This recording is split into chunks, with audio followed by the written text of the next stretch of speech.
How's it going, friends, and welcome back to Solid Scale Models. So, like I said in the last episode, we'll be finishing off our Eduard Messerschmitt 109 G-2. So, stick around to the end to see the finished model. So, like I said, we'll be looking at finishing the model. We'll do the weathering and painting. The last two not in that particular order, obviously, because it just doesn't work. So we'll finish in the model. So it says stick around to the end, and we can see it all done and dusted. So as always, grab yourself a good brew and a bicky, and we'll get straight into it. So straight away, we've already got the fuselage all fitted together, and all I need to do now is just cover get rid of the only few seam lines that need to be done on the nose. So what I'm using here is some super glue, which I've mixed in with some black powder pigment, so I'm able to see this a lot easier, particularly when I come to remove the super glue and try and get a nice smooth finish. For some reason they've put this little it's quite a nice little detail really, the hinge that goes down between two engine cowls there. Somewhat new to me, I've never had to do that on anything before, but it's quite nice. It's one of them nice little details that are within the kit. Next I'm putting on is the supercharger filter. Obviously it comes in two halves. Again, this is one of the few things that don't need to be have the seam lines filled. It's actually got a bit of a weld bead on the edge, so when the two halves to go together there is a little bit that sticks out, which is supposed to replicate the weld, because it's like a steel intake. A large makeup of German aircraft actually is light plate steel, so obviously that's where you start to see these weld lines. So it's one of the most commonly seams to be removed, because of course we're all sort of used to needing to get rid of seam lines. So the only ones that you need to really get rid of on these are on the top and bottom part of the engine cowling. So moving on to these shields that go above the exhaust stubs. This one actually is only on the port side that needs to be bent over. So what I'm doing is I'm annealing it, so this makes it a lot easier for me to be able to shape it into the right shape. Now it has got a couple of sort of bevels on the, not the right word, but there's sort of a lot of bevels in there to help it bend over. But what I'm using is a moulded piece that comes with the kit, which is an option if you like, just to help me get the right shape. And with it being annealed, it makes it a lot softer to manipulate any of these photo etch parts. So if you've got any parts that need to bend like this in particular, it's always quite good to anneal it, just as you've seen before, using a lighter and then just quench it in a bit of water. And these were quite easily slotted in between the exhausts and the lower part of that engine cowl, and it was just super glued in. Now I'm going to give you a nice little bit of useless information. The reason of this shroud on this side, I'm not quite sure on the other side, but the reason for this side is to stop all that exhaust make its way back into the supercharger, because of course it's an inverted V12.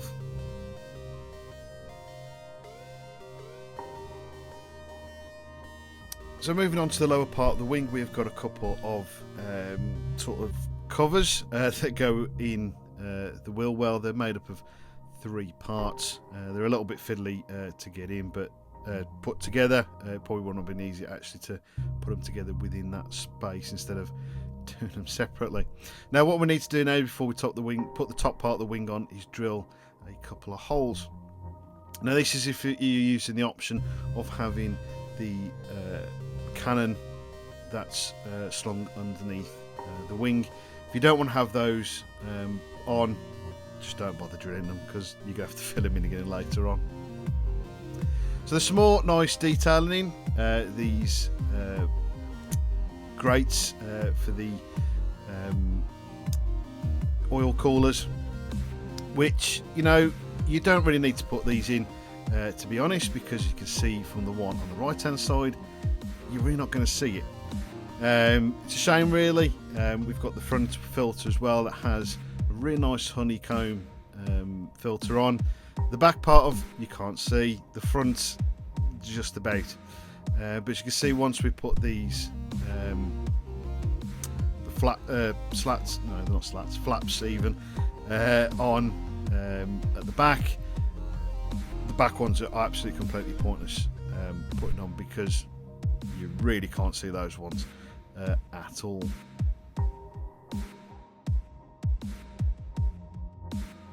So I'm going to kind of jump over the place a little bit here, I just wanted to really quickly show you the tyres. They went together obviously nice and simple. There's not really much of a seam around the wheel, which you can actually get away with leaving, because they did actually have a seam, but scale wise you might want to just sand it back a little. But you know, you've got the back hub and the front part of the hub. There's a little locator pin for it to go in, slots in. Tyres, jobs are good, and really nice and detailed as well. But yeah, nice and simple.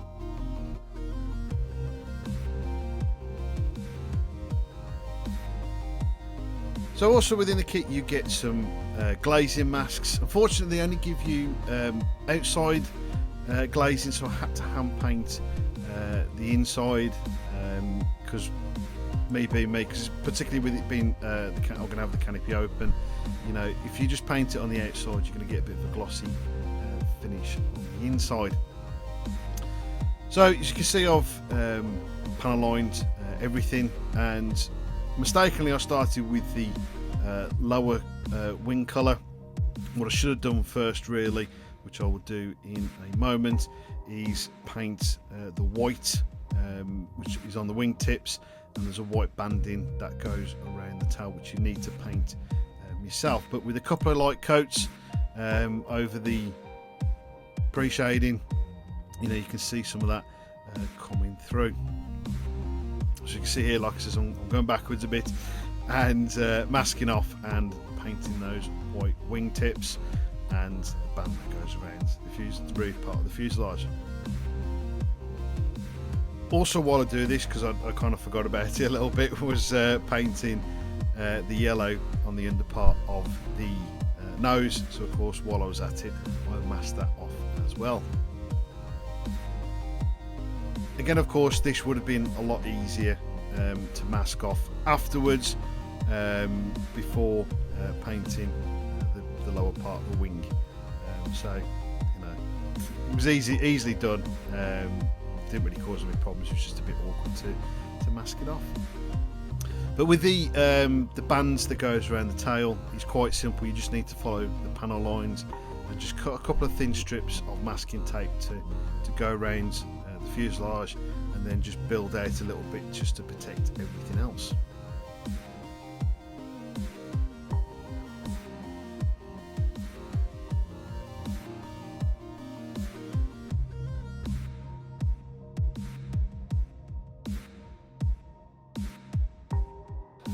Now, because I wasn't planning on actually doing this scheme, I was going to do the box art one, so it's the desert version, which I actually had colours for. I didn't actually have the right colours for this. Now, I'd recently bought a Attacker set of paints to do the Egg Panther when that comes. Fortunately, there was two colours in there that pretty much were very close to the colours I should have used. So for the light green, I used there, which is bf109 green, which is RML 62, and then for the dark green I used the B298, which is Grun, which is an RAL 840R. So yeah, so I had to kind of make do with what I had. Fortunately, they turned out quite well. Now, the wings have got the classic splinter camo, so that was quite easy to mask off. and for around the fuselage there was a little bit of a slight wavy lines, so I used some white tack. This will also give us a nice sharp but feathered line, but of course also it's very good because it's a reusable thing. I mean, it's like using you know, the mastic gum stuff that you can get from like AK or MIG, but this is a lot cheaper, and again it is reusable. White tack is a little bit better because it doesn't really leave any residue as where blue tack does. Also, once you peel away the white tack, if some does stay behind, just go back in with another glob of that white tack and it will come away and it will leave no marks.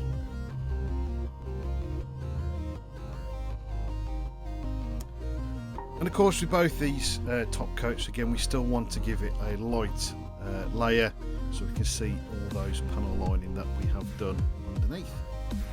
And then it's time for that lovely mask reveal, leaving some nice crisp lines. Pretty perfect paint job. Once my hands out of the way and the camera goes back into focus.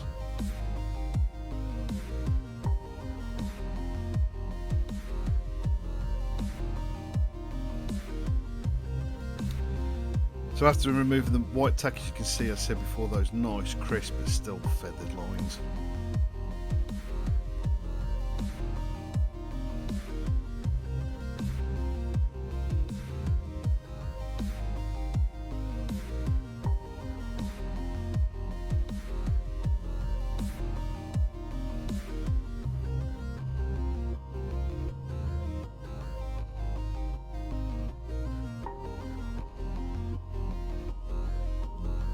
So now we move on to the decals, and as always I put some microset down before, which obviously this helps adhere the decals to the model.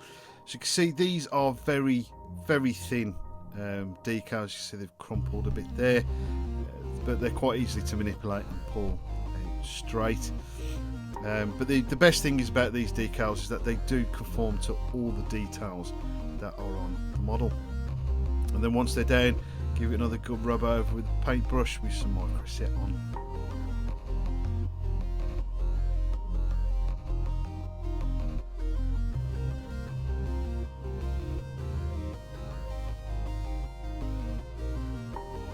Now, as you might remember in the first episode, I said about the decals and there was some sort of marking or silvering on.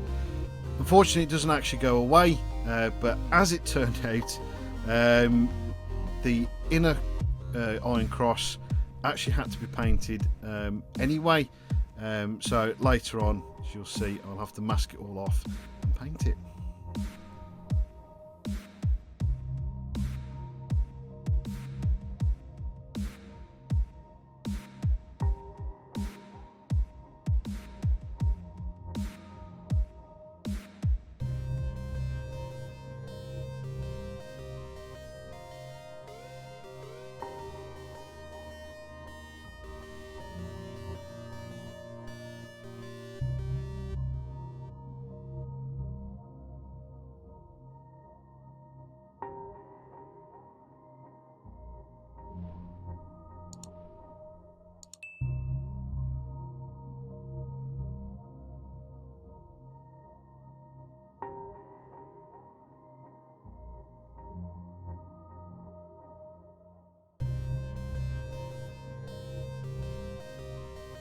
So like I just said before, all the inner parts of the iron crosses had to be painted in anyway. Again, the same for the black one, that also had to be painted in the same colour. If I remember rightly, I used ML73, I actually used AK's version for this, because it's what I had to hand, and just gave it a very light spraying because this wasn't quite the right colour, but with a light spray it did work quite well. It's kind of a colour between the two original paints that I put down before. Unfortunately, there was a little bit of lift when taking the masking off, but with a little bit of microset back over it, it managed to stick it all back down. So that could have been quite messy, and it was actually something I was kind of expecting, but fortunately it wasn't too messy.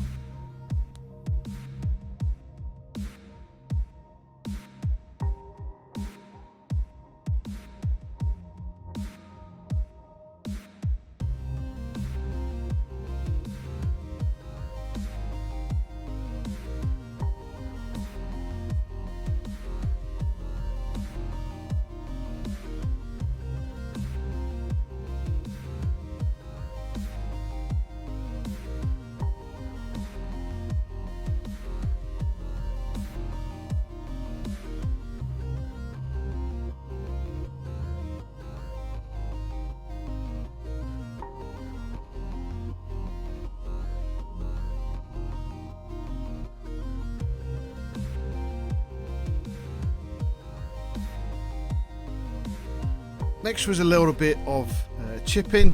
I used Ammo's aluminium, but it was actually a metallic aluminium.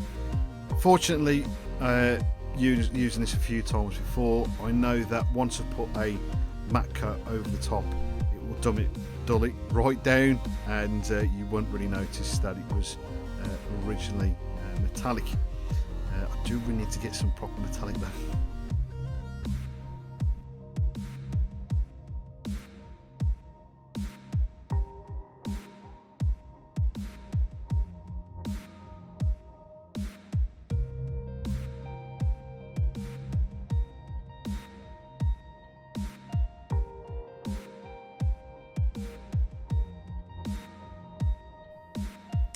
So next it was time to remove the canopy lid and peel off the masking, because of course, like I said, I'm going to have this open, but I just found it was going to be a lot easier just to slide that canopy back in while painting and remove it later. Unfortunately, somehow I managed to get a little bit of overspray which ended up on the inside there, but that was quite easily cleaned up with some acrylic thinners. Unfortunately, I did also get a bit in the front canopy as well, but again, same cotton bud and some acrylic thinner. So next was I'm going to use some super glue to put it into place. I prefer using super glue rather than using any normal plastic glue, because what you tend to find is that it will start to react with the paint, and you don't get a very good finish. Also, there is within the photo wets, there's a nice I'm going to call it a canopy retainer, which obviously stops the canopy going too far the wrong way, but again, it's all nicely super glued into place. So the last details to put on is the aerial, and you do find on the actual aircraft there's these like little cone thing that goes quite close to the mast. I have absolutely no idea what it is, but I decided to try and actually make it. I'd seen it in a book on how to do it, and it's actually quite simple. You get a bit of plasticard, put a bit of heat under it so it goes soft, and then jab I used an old airbrush needle which conforms to a nice little cone, and just cut it off so it's nice and straight. The aerial I've used MIG rigging. It's a nice elasticated bit of rigging. Super glue it into place, and jobs are good un. So okay, we're nearly there, ready to show you the finished model. I just want to say beforehand, thank you guys so much for watching. Do hope you have enjoyed it. If you're new around here and you also like it as well, please consider liking and subscribing to the channel. You know, if you guys also would like to help support us a little bit further, there are links in the description for you to do that, which also support me and the channel as well. So again, thank you guys so much for watching. I do hope you enjoy it, and I hope you enjoy the finished model.